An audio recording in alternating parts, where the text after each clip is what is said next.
Hi student, मैं doctor Jagdish Chandra फिर से आपके सम्मुख उपस्थित हूँ। एक बार फिर से केमिस्ट्री क्लासेस में आपका स्वागत है। पिछले क्लास में मैं जो बात कर रहा था पीरियोडिक एलिमेंट्स या हम कह लें पीरियोडिक टेबल्स के बेसिक्स के बारे में हम बात कर रहे थे। और पीरियोडिक टेबल्स में जो हम बात कर रहे थे बेसिक्स के, उसके बाद ही जो हमारा मेन चैप्टर है, चैप्टर नंबर 7 पीरियोडिक एलिमेंट्स, उसकी बात हम करेंगे क्योंकि ये जो बेसिक्स है इनको जानना बहुत ज़रूरी है। और आज उसी बेसिक्स से मैं फिर और थोड़ा आगे बढ़ रहा हूँ कुछ स्टेप्स, और ये स्टेप्स अगर हमारे क्लियर हो गए तो डेफिनेट हम जो पी ब्लॉक्स या इनऑर्गेनिक केमिस्ट्री को पूरे अच्छी तरह से समझने में क्या होंगे, सक्षम होंगे। तो आज हम फिर से बात करेंगे, लास्ट टॉपिक मैंने छोड़ा था इफेक्टिव न्यूक्लियर चार्ज, उसी से मैं आगे बढ़ा रहा हूँ। तो देखिए इफेक्टिव न्यूक्लियर चार्ज की बात हमने करी थी, प्रभावी नाभ के आवेश। इफेक्टिव न्यूक्लियर चार्ज क्या होता है इसको जानना बहुत ज़रूरी है क्योंकि बहुत सारी चीज़ें इस पर बेस्ड है। जैसे हम परमाणु आकार की बात कर रहे थे, परमाणु त्रिज्या की बात कर रहे थे, और उसी पे हम परमाणु की जो रिएक्टिविटी एक्टिविटी जो भी है वो भी उस पर डिपेंड करने वाली है। इसलिए प्रभावी नाभ के आवेश और शेडिंग इफेक्ट मीन्स परिरक्षण प्रभाव, दोनों के कॉम्बिनेशन को समझना बहुत ज़रूरी है। और बच्चे अक्सर इसमें कंफ्यूज करते हैं, इसलिए मैं इसको फिर से एक बार आपको रिकॉल कराते हुए आगे बढ़ूंगा। प्रभावी नाभ के आवेश किसी परमाणु के बाह्यतम कोश, किसी परमाणु के बाह्यतम कोश की हम बात कर रहे हैं। सपोज ये परमाणु है के सेल एल सेल, तो ये क्या है आपका बाह्यतम कोश है। ये क्या आपका बाह्यतम कोश है, ये बाह्यतम कोश है और ये क्या आपका नाभिक है। तो ये जो बाह्यतम कोश और नाभिक के बीच का जो संबंध है वो प्रभावी नाभ के आवेश को मैंने पहले भी आपको समझाया था, आज फिर से इसको मैं क्लियर करा रहा हूँ। किसी परमाणु के बाह्यतम कोश पर नाभिक का प्रभाव प्रभावी नाभ के आवेश कहलाता है। तो जो भी इस पर प्रभाव है, जैसे हम कहते हैं, एक उदाहरण से मैं इसको समझाऊं। जब हमारे घर में हमारे मदर फादर होते हैं और जब हम घर में होते हैं, छोटे होते हैं, तो उनका प्रभाव हमारे ऊपर रहता है। जो हमारे पेरेंट्स कहते हैं उसको हम मानते हैं और उनकी देख रेख में उनकी नज़र में हम रहते हैं। और जैसे ही थोड़े बच्चे बड़े हो जाते हैं और बाहर निकलते हैं, पढ़ाई के लिए बाहर निकल जाते हैं या नौकरी के लिए बाहर निकल जाते हैं, तो थोड़ा पेरेंट्स का प्रभाव उतना कम, डेफिनेट कम हो जाता है क्योंकि वो उनसे बहुत दूर चले गए होते हैं। प्रभाव रहता है लेकिन प्रभाव वो बहुत कम हो जाता है। तो उसी तरीके से ये भी है प्रभावी नाभ के आवेश। तो प्रभावी नाभ के आवेश जितना अच्छा रहता है तो बच्चे पेरेंट्स के देख रेख में, नज़र में और पास रहते हैं। और जैसे बच्चे बाहर निकल जाते हैं घर से तो प्रभाव क्या हो जाता है, कम हो जाता है। उसी तरीके से हम देखें आवर्त में प्रभावी नाभ के आवेश को समझा जा सकता है। आवर्त में इसको बहुत अच्छी तरह से हम समझा सकते हैं प्रभावी नाभ के आवेश को। जैसे हम एक आवर्त मैंने सेकेंड आवर्त यहाँ पे शो कर रखा है। देखिए सेकेंड आवर्त में क्या हो रहा है, लिथियम है, beryllium, boron, carbon, nitrogen, oxygen, fluorine. इसको यहाँ पे भी देख सकते हैं। सेकेंड आवर्त ये है, यहाँ पे आप देखिए ये लिथियम है। सेकेंड आवर्त की बात हम कर रहे हैं। सेकेंड आवर्त लिथियम, बेरिलियम, बोरोन, कार्बन, ये सेकेंड आवर्त की हम बात कर रहे हैं। फ्लोरीन ये लास्ट नियॉन आता है आपका। तो इसमें हम देखते हैं यहाँ पे जो लिथियम का प्रभावी नाभ के आवेश है 1.30, बेरिलियम का 1.95, बोरोन का 2.60 और कार्बन का 3.25, और यहाँ पे आप नाइट्रोजन का 3.90, ऑक्सीजन का 4.55 और फ्लोरीन का कितना होता है आपका 5.20।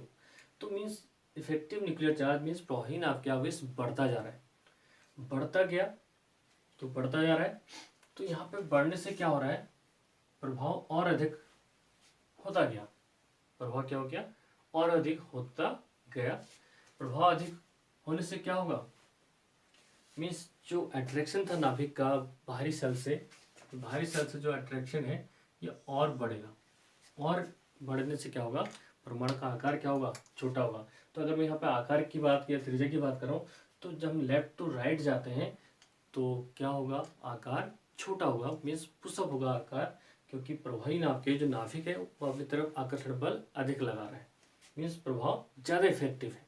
और प्रभाव जितना ज़्यादा इफेक्टिव होगा तो मैं बता रहा हूँ कि उसके बच्चे उतने उसके क्लोजर होंगे, उतने उसके पास होंगे और उतने अच्छे होंगे, और उतना प्रभाव नाभिक का अपने बच्चों पर, या हम कह रहे हैं पेरेंट्स का प्रभाव बच्चों पर पड़ेगा, जैसे मैं बता रहा हूँ। तो उसी तरीके से हम देखते हैं तो आवर्त में प्रभावी नाभिक के आवेश क्या होगा, पड़ेगा। लेकिन अगर हम देखें ग्रुप में जाने से क्या होगा, अब ग्रुप में आवर्त में तो क्या हो रहते हैं आपके, अगर हम सेकंड आवर्त की बात कर रहे हैं तो आवर्त में सेलों की संख्या, जो ऑर्बिटल्स है, जो कक्षों की संख्या है, वो क्या होती है, निश्चित होती है। अगर सेकंड आवर्त की हम बात कर रहे हैं, जैसे मैंने मैजिक नंबर बताया था, तो मैजिक नंबर मैंने बताया था आपको 2, 8, 8, 18, 18 और 32।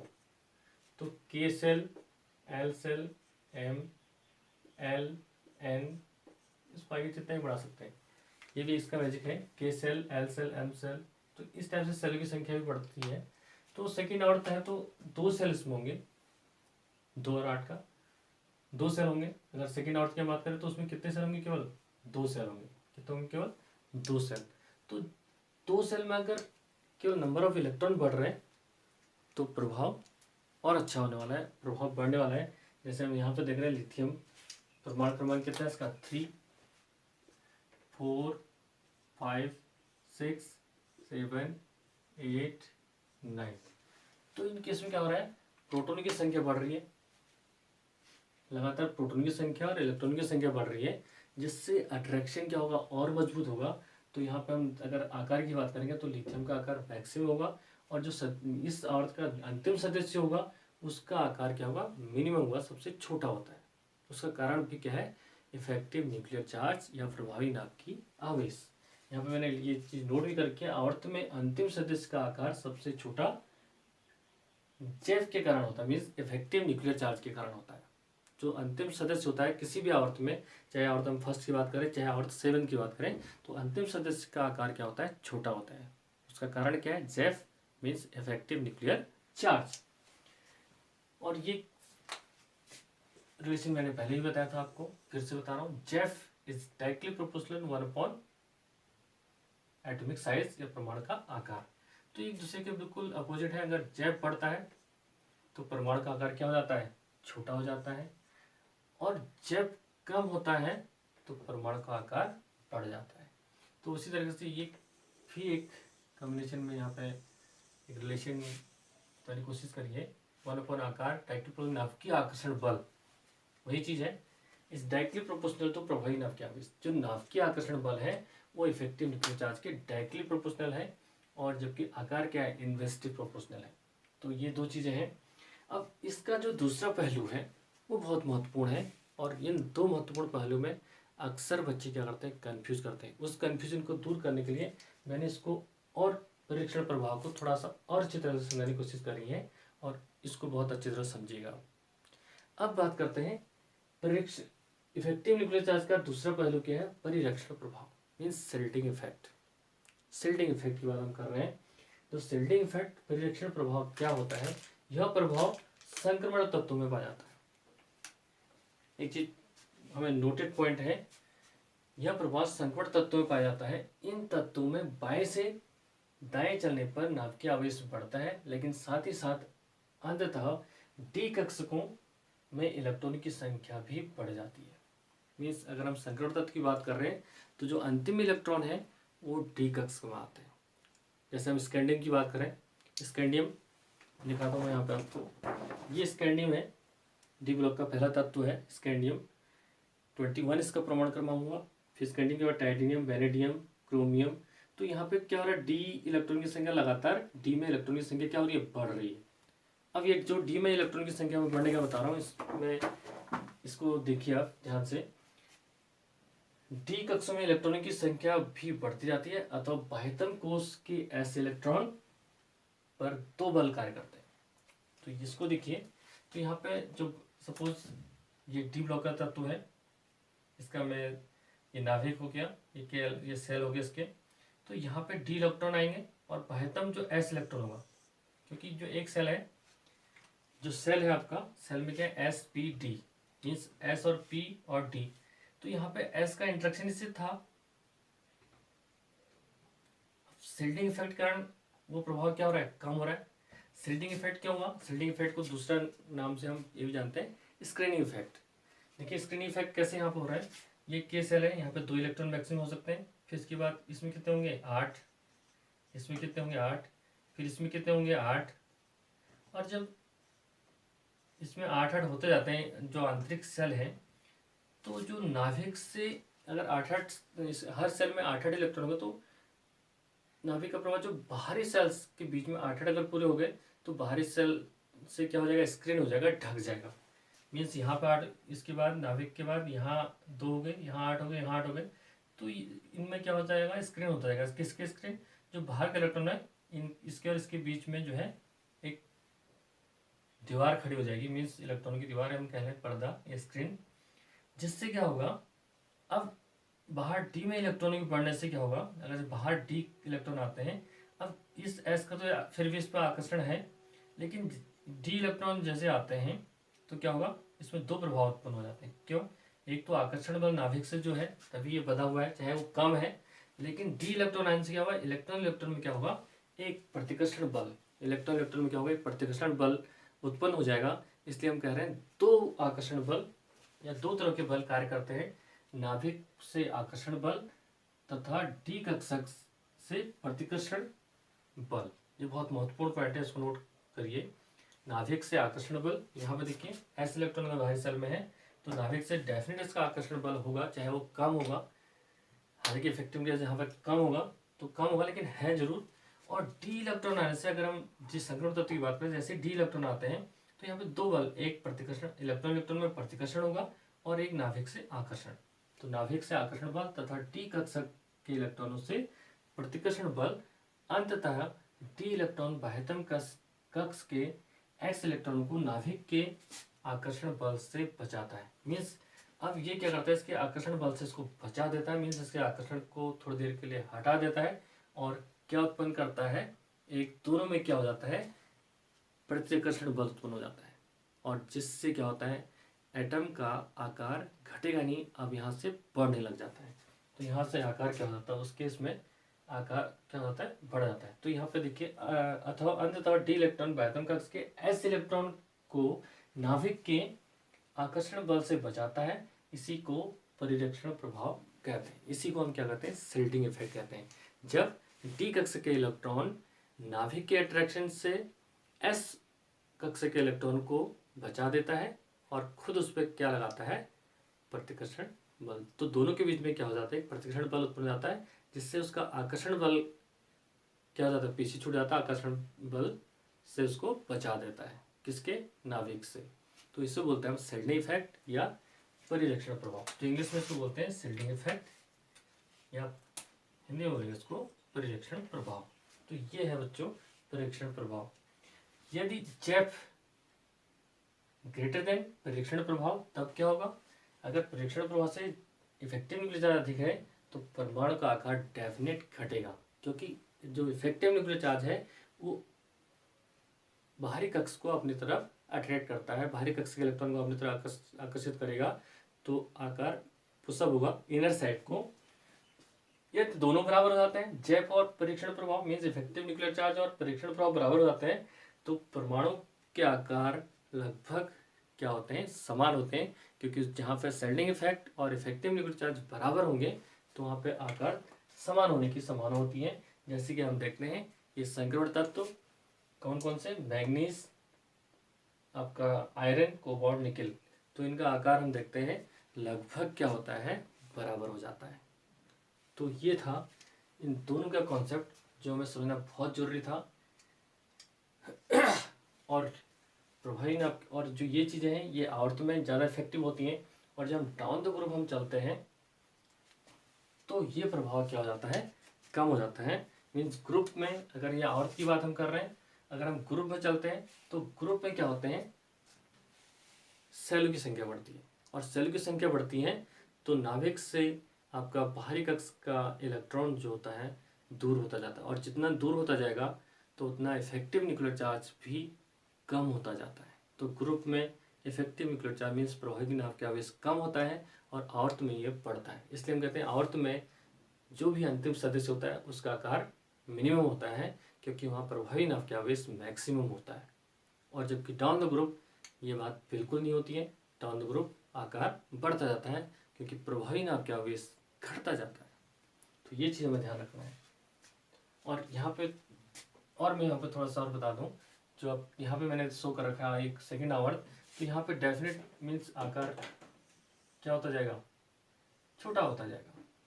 इस टाइप से ये आकार क्या होंगे, परमाणु के छोटे होते जाएंगे, आकार छोटे होते जाएंगे।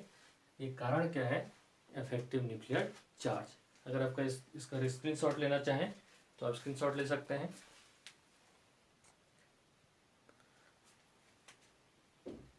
तो यहाँ पर हम देख रहे हैं वर्ग तथा आवर्त में परमाणु आकार में परिवर्तन।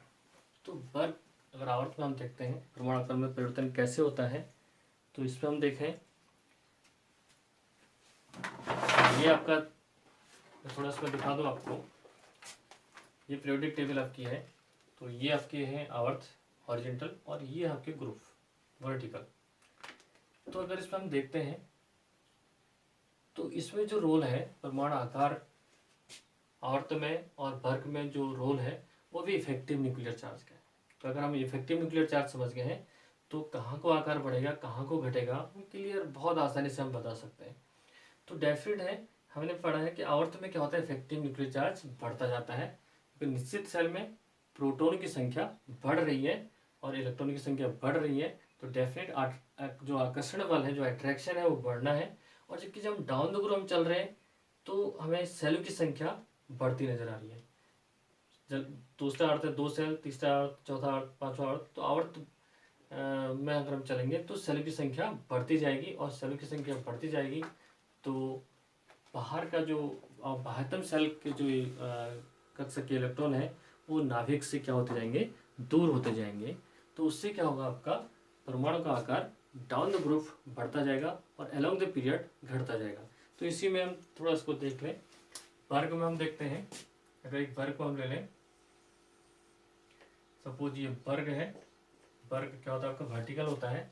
और फर्स्ट ग्रुप को हम ले लें, सपोज थोड़ी देर के लिए हाइड्रोजन ले लें, हाइड्रोजन, और दूसरा है लिथियम, तीसरा है सोडियम, फिर हो गया आपका पोटेशियम, फिर हो गया आपका रुबिडियम, फिर हो गया आपका सीजियम, फिर हो गया आपका फेरेंशियम। ये हमारा फर्स्ट ग्रुप है। अगर इस फर्स्ट ग्रुप को हम देखें तो यहाँ पे हम देखें परमाणु क्रमांक 1, 3, 11, 19 जोड़ते जाएं, 37, इस टाइप से हम आगे बढ़ते जाएंगे। तो यहाँ पे देखिए, अब यहाँ पे हम देखते हैं कि इनकी आउटरमोस्ट में इलेक्ट्रॉन की संख्या, यहाँ पे जैसे 1s1 है बाह्यतम कोश में, 1s1 इलेक्ट्रॉन है इसके बाह्यतम कोश में।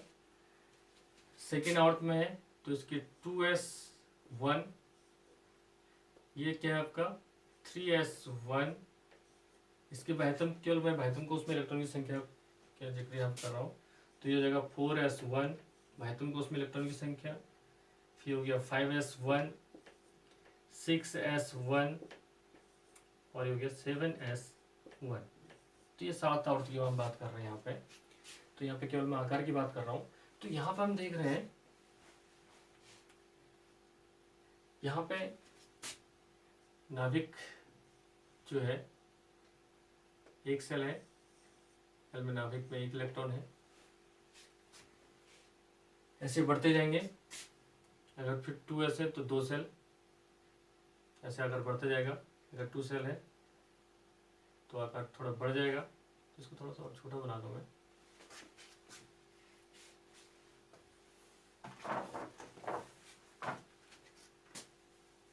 यहाँ पर हम देखें नाभिक है तो एक सेल है तो एक इलेक्ट्रॉन, तो यहाँ पे 2 सेल होंगे, K सेल और L सेल। तो 2 इलेक्ट्रॉन अंदर, 1 इलेक्ट्रॉन बाहर। फिर 3 सेल में आ गए आपके K cell, L cell, M cell. फिर ये बढ़ता गया, फिर इसमें 4 नाभिक, के सेल 2 3 4, फिर ये बढ़ता गया 5। तो इस सबसे बढ़ते जाएंगे 1 2 3 4 5। तो ऐसे देखते हैं कि आकार आपका क्या होगा, बढ़ता जाएगा, क्योंकि सेलों की संख्या बढ़ती जा रही है। जो बाह्यतम इलेक्ट्रॉन होंगे इनका प्रभाव क्या होगा, नाभिक से ये क्या होते जाएंगे, दूर होते जाएंगे, तो प्रभाव भी क्या होता जाएगा, कम होता जाएगा। और प्रभाव कम होगा, प्रभावी नाभ क्या होगा इसका, तो क्या होगा, आकार बढ़ता जाएगा। तो ये चीज़ हमें ध्यान रखनी है। अगर हम इसी को हम आवर्त में ले लें, आवर्त में बिल्कुल उल्टा हो जाएगा। अगर हम आवर्त की बात करेंगे, देखिए आवर्त में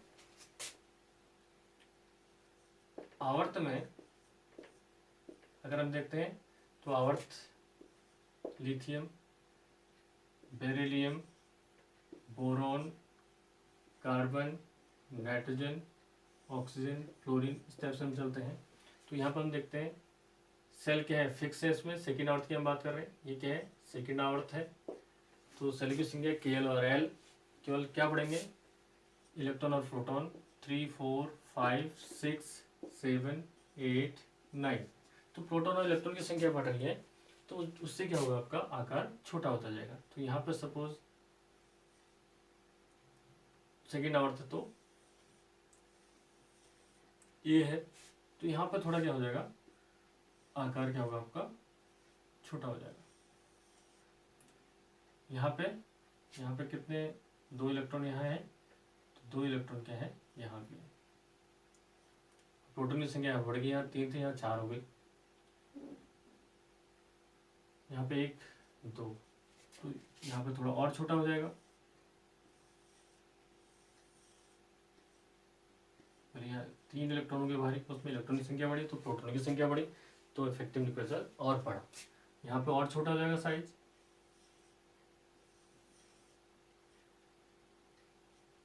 चार इलेक्ट्रॉन बाहरी कोष में 2 इलेक्ट्रॉन, यहाँ पे और छोटा हो जाएगा,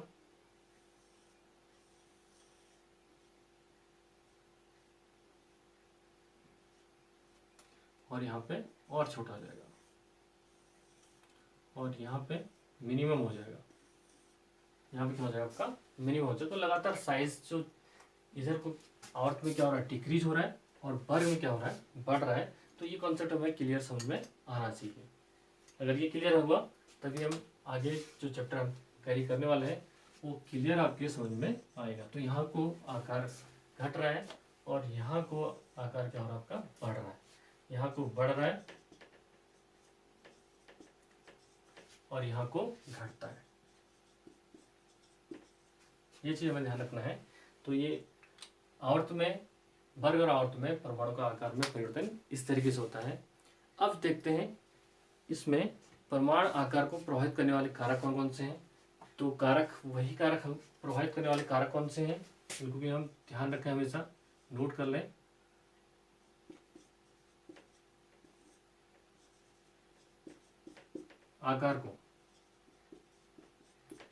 आकार को प्रभावित करने वाले कारक, इसको बहुत ध्यान से नोट करके रखिएगा हमेशा अपने दिमाग में। तो फर्स्ट क्या है, इफेक्टिव न्यूक्लियर चार्ज, मीन्स प्रभावी नाभिकीय आवेश। प्रभावी नाभिकीय आवेश मीन्स इफेक्टिव न्यूक्लियर चार्ज, जिसे हम शॉर्ट में नोट करते हैं जेफ। ये प्रभावित करता है। और दूसरा क्या प्रभावित करता है, दूसरा पॉइंट में हमें ध्यान रखना है हमेशा। दूसरा पॉइंट क्या प्रभावित करता है, कक्षों की संख्या, सेल नंबर, कक्षों की संख्या।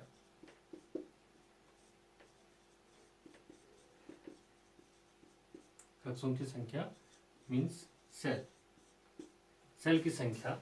ये सेल में कह रहा हूँ, यहाँ पे KL था, तो यहाँ पे KL और M, कक्ष की संख्या बढ़ी। यहाँ पे KLMN, यहाँ पे KLMNO, तो संख्या बढ़ती जा रही है, तो आकार भी क्या हो रहा है, बढ़ता जा रहा है। तो ये भी प्रभावित करने वाला कारक है। और तीसरा महत्वपूर्ण है सेल इफेक्ट, परिरक्षण प्रभाव। तो तीनों पे मैं बहुत अच्छी तरह से बात कर चुका हूँ। तो अब आने वाले चैप्टर में या आने वाले कई टर्म्स में हमें इसमें कोई कन्फ्यूजन नहीं होना चाहिए। तो पहला है आपका इफेक्टिव न्यूक्लियर चार्ज, दूसरा आपका सेलों की संख्या, और तीसरा है स्लिटिंग इफेक्ट, स्क्रीन इफेक्ट, या हम कह लें उसको परिरक्षण प्रभाव।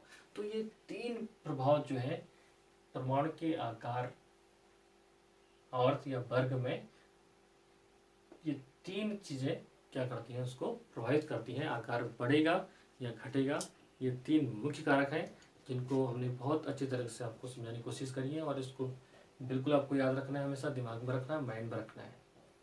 तो इसका अगर आप स्क्रीनशॉट लेना चाहें तो आप ले सकते हैं। अब अगले इम्पोर्टेंट पॉइंट पर चलते हैं।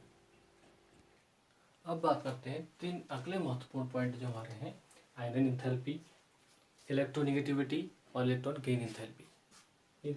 जैसे इससे पहले हमने जो पॉइंट डिस्कस किए हैं, जो अगले महत्वपूर्ण पॉइंट है जो हमें बिल्कुल बेसिक्स इनके पता होने चाहिए, जब हमें आगे की स्टडी मीन्स इनऑर्गेनिक केमिस्ट्री में S block, P block, D block को अच्छी तरह से समझना है, तो इनको हमें फिर से हमें क्लियर करना है। उसे 11th क्लास में ये हो चुका है, अगर फिर भी अगर कहीं कमी रविसी रह गई तो फिर से एक बार मैं इसको क्लियर करा रहा हूँ। और एग्ज़ाम में ये पॉइंट्स एग्ज़ाम में भी शॉर्ट नोट के तौर पे आते हैं, या इलेक्ट्रोनेगेटिविटी कई बार आया है, इलेक्ट्रॉन गेन थेरेपी कई बार आया है, आयनाइजेशन पोटेंशियल क्या है, इस पर टिप्पणी लिखने भी एग्जाम में आ जाता है, तो हमें क्लियर होना चाहिए। तो आइए फर्स्ट पॉइंट हमारा आयनन इंथैल्पी मीन्स आयनाइजेशन पोटेंशियल। किसी विलगित गैसीय परमाणु के बाह्यतम कोश में एक इलेक्ट्रॉन निकालने के लिए आवश्यक ऊर्जा आयनन इंथैल्पी कहलाती है। मीन्स ये सपोज आपका परमाणु है, ये के सेल है और ये एल सेल है। सपोज यहाँ पे इलेक्ट्रॉन है, बाह्यतम कोश से इलेक्ट्रॉन जाएगा, क्योंकि जो नाभिक का जो अट्रैक्शन पावर है वो सबसे कम कहाँ होगी, बाहरी बाह्यतम कोश के इलेक्ट्रॉन पे होगी, तो वहीं से इलेक्ट्रॉन जा सकता है। लेकिन यहाँ पे हमें ध्यान रखना है, मैंने एक पॉइंट यहाँ पे लिखा है, किसी विलगित गैसीय, मोस्टली अगर कोई परमाणु, अगर कोई सॉलिड है, हम देखते हैं सॉलिड को गर्म करते हैं तो द्रव में बदलता है, लिक्विड में बदलता है, और लिक्विड को गर्म करते हैं फिर वो गैस में बदलता है। गैसियस स्टेज से ही क्या होगा आपका, अगर सपोज यहाँ पे सॉलिड से द्रव में बदलने के लिए ऊर्जा, सपोज की ऊर्जा इतनी है और 30 ऊर्जा लिक्विड में बदलने लगी, फिर 20 ऊर्जा किसको बदलने में लगी, लिक्विड को गैस में बदलने लगी, तो टोटल ये कितना 50। तो यहाँ पे हम कहते हैं कि किसी विलगित गैस, और जो इलेक्ट्रॉन हम एग्जिट कर सकते हैं वो गैसीय अवस्था में करते हैं। तो यहाँ पे हम सीधे सीधे हम इसलिए लैंग्वेज जो परिभाषा लिखते हैं लिखते हैं किसी विलगित गैसीय परमाणु के बाह्यतम कोश से, विलगित मीन्स गैसीय अवस्था जो उसको हम एक्साइटेड स्टेट में लाएंगे एनर्जी देके, और एग्जैक्ट उतनी एनर्जी देंगे जिससे वो गैसीय अवस्था में डायरेक्ट आए और इलेक्ट्रॉन क्या करें, इजेक्ट करें, इलेक्ट्रॉन बाहर निकालें। तो ये जो ऊर्जा की आवश्यकता है, इस ऊर्जा को हम क्या बोलते हैं, आयनाइजेशन पोटेंशियल या आयनाइजेशन इंथैल्पी। तो बाहरी कोश से इलेक्ट्रॉन को निकालना मीन्स, जैसे हमारे पास क्या सोडियम है, सोडियम से अगर हमें एक इलेक्ट्रॉन निकालना है, सोडियम परमाणु है हमारे पास, तो सोडियम को पहले में सोडियम सॉलिड से इसको सीधे सीधे हमें किस स्टेट में लाना पड़ेगा, गैसीय स्टेट में, और गैसीय स्टेट में आने पर ही एक इलेक्ट्रॉन क्या होगा, इससे अवमुक्त होगा, एक इलेक्ट्रॉन क्या होगा, बाहर निकलेगा। और ये जो एक इलेक्ट्रॉन बाहर निकालने के लिए, एक इलेक्ट्रॉन बाहर निकालने के लिए अभी किस तरह का सोडियम आयंस, और एक इलेक्ट्रॉन क्या हो गया, यहाँ से अवमुक्त हो गया। तो ये जो एक इलेक्ट्रॉन अवमुक्त होने से क्या हुआ, एक धनावेश पर आया, तो इसके लिए जो ऊर्जा खर्च करनी पड़ी, उसके लिए जो ऊर्जा की आवश्यकता पड़ी, उसको हम बोलते हैं आयनन इंथैल्पी। तो बहुत सिंपल तरीके से इसको समझाने की कोशिश की है। और ये देखते हैं हम आयनन इंथैल्पी की बात हम करते हैं, फिर हम पीरियोडिक टेबल्स हमारे पास हमेशा रहनी चाहिए जब भी हम इसको स्टडी कर रहे हैं, पी ब्लॉक एलिमेंट्स या डी ब्लॉक एलिमेंट्स या एस ब्लॉक एलिमेंट। तो यहाँ पे देखिए अब फिर वही बात आ गई कि प्रभावी नाभिकीय आवेश इफेक्टिव न्यूक्लियर चार्ज कहाँ को बढ़ रहा है, जहाँ आकार छोटा होगा, जहाँ अट्रैक्शन ज़्यादा होगा, तो वहाँ से इलेक्ट्रॉन निकालने के लिए ऊर्जा की आवश्यकता भी ज़्यादा होगी। तो वही हम बात करेंगे। अगर हम आवर्त में चलते हैं तो आपकी आयनाइजिंग पोटेंशियल बढ़ता जाएगा। मीन्स अगर लिथियम से हम फ्लोरीन को जा रहे हैं, लिथियम, बेरिलियम, कार्बन, नाइट्रोजन इधर को जा रहे हैं, तो आयनाइजिंग एंथैल्पी बढ़ती जाएगी, आवर्त में बढ़ती जाएगी।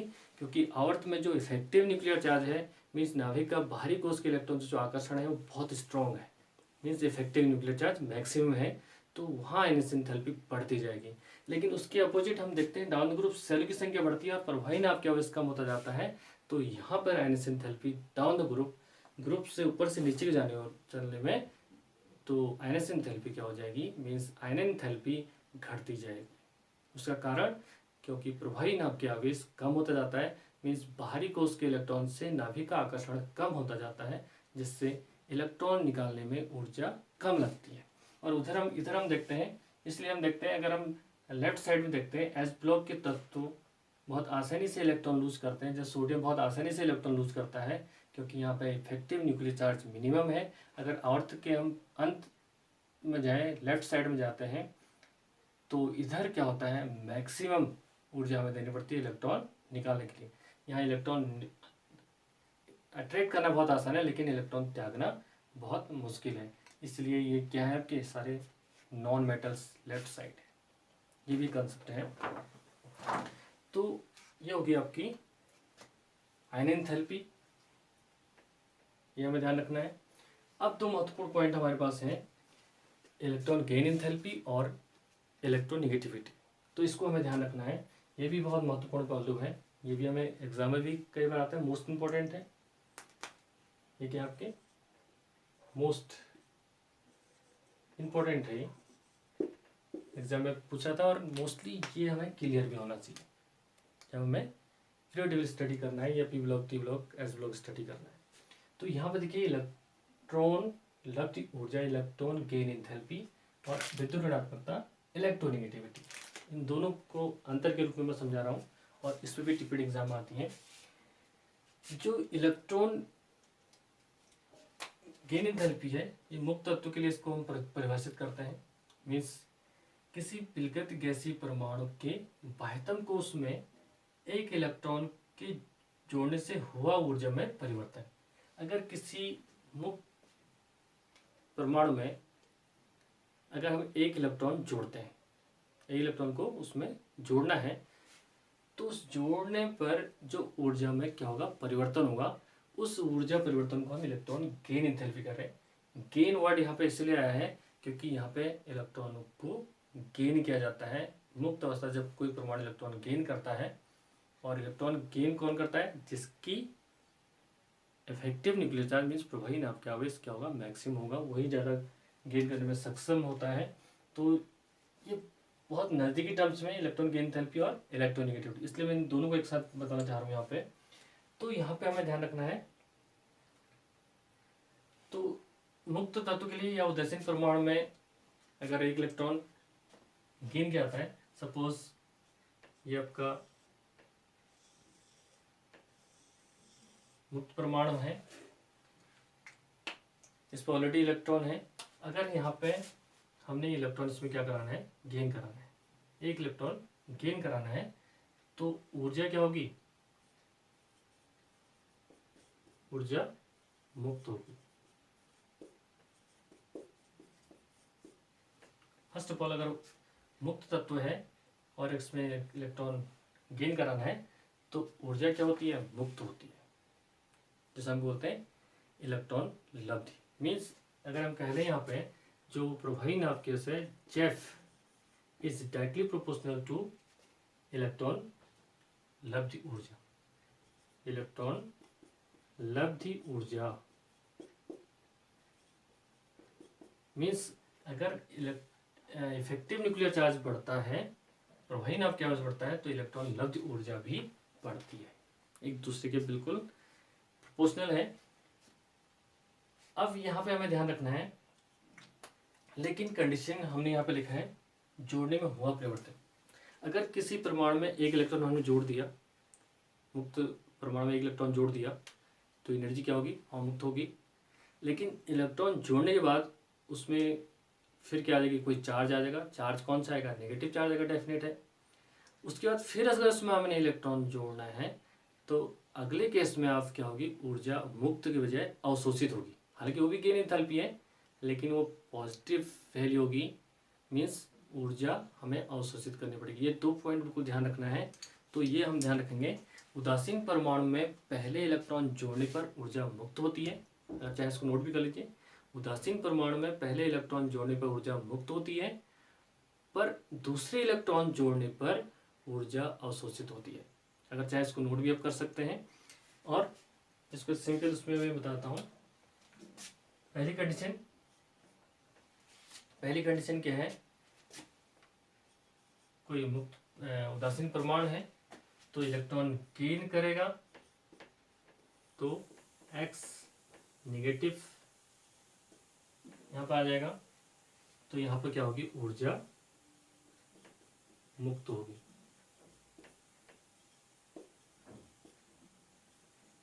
तो यहाँ पे हम कह सकते हैं जो EA है, EA1 is negative. Electron gain enthalpy EA1 क्या होगी, नेगेटिव होगी, मीन्स ऊर्जा मुक्त होगी।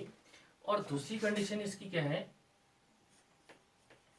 अब ये नेगेटिव आयन जो उसने इलेक्ट्रॉन गेन कर लिया, अगर फिर से एक इलेक्ट्रॉन ये गेन करता है तो यहाँ पे ऊर्जा अवशोषित होगी। तो यहाँ पे x पे 2 नेगेटिव चार्ज यहाँ पे आ जाएगा, एक इलेक्ट्रॉन और इसने गेन कर दिया। लेकिन जो EA2 होगा, इलेक्ट्रॉन गेन एंथैल्पी सेकेंड होगी, वो क्या होगी आपकी, पॉजिटिव होगी, मीन्स ऊर्जा अवशोषित होगी, तो ये हमें ध्यान रखना है। तो पहली कंडीशन में जब पहला इलेक्ट्रॉन गेन करेंगे उस टाइम तो ऊर्जा डेफिनेट मुक्त होगी। अगर अगला दूसरा इलेक्ट्रॉन फिर उसके बाद गेन होगा तो ऊर्जा का क्या होगा, अवशोषण, ऊर्जा अवशोषित होगी। तो वहाँ पे वैल्यू क्या हो जाएगी, पॉजिटिव, इलेक्ट्रॉन गेन एंथैल्पी क्या हो जाएगी, पॉजिटिव। तो ये हमें ध्यान रखना है। अब बात करते हैं विद्युत ऋणात्मकता, इलेक्ट्रोनेगेटिविटी। जो इलेक्ट्रोनेगेटिविटी है, सहसंयोजी बंध के लिए उसको परिभाषित हम करते हैं, यहाँ पर कोवलेंट बॉन्ड 2 परमाणु के बीच में बनता है। लेकिन वो 2 परमाणु कैसे होंगे, एक की इलेक्ट्रोनेगेटिविटी मीन्स एक की जो विद्युत ऋणात्मक ज़्यादा, एक की कम। तो क्या होगा, जैसे हम एक उदाहरण लें, हाइड्रोजन और फ्लोरीन, तो दोनों के बीच में कोवलेंट बॉन्ड बनेगा। तो हमें लगता तो है दोनों का जो इलेक्ट्रॉनों की शेयर है बराबर है, लेकिन हम देखते हैं जिसकी विद्युत ऋणात्मकता ज़्यादा होती है तो वहाँ को जो इलेक्ट्रॉनों का झुकाव उधर को जाता है। तो किस पर निर्भर करता है, विद्युत ऋणात्मकता मीन्स इलेक्ट्रॉन खींचने की क्षमता पर, पावर पर। और वो किसकी ज़्यादा होती है, लेफ्ट साइड में जो एलिमेंट है, पी ब्लॉक के जो एलिमेंट है, इनकी क्षमता ज़्यादा होती है, क्योंकि यहाँ इफेक्टिव न्यूक्लियर चार्ज जेफ, प्रभावी नाभिकीय आवेश जिसे हम कह रहे हैं, वो मैक्सिमम होता है। तो वहाँ पे इलेक्ट्रॉन गेन करने की मीन्स इलेक्ट्रॉन अट्रैक्ट करने की पावर क्या होती है, ज़्यादा होती है।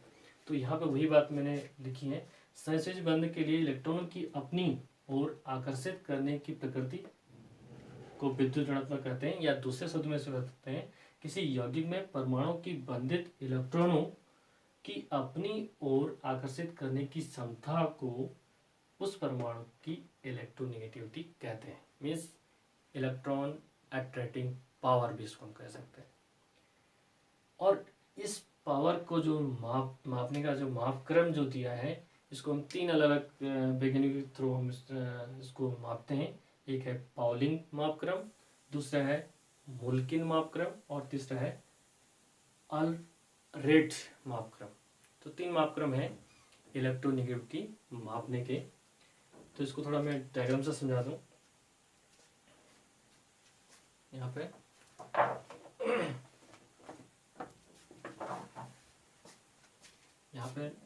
अगर इसको आप शॉर्ट स्क्रीन लेना चाहते तो ले लीजिए, फिर मैं इसको बिठाऊंगा।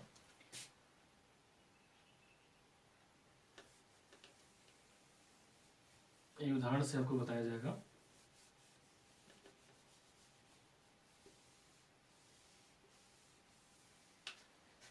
ये है सपोज हाइड्रोजन है और फ्लोरीन है। अब यहाँ पे क्या है, सहसंयोजी बंध बनाया तो दोनों की इलेक्ट्रॉन है,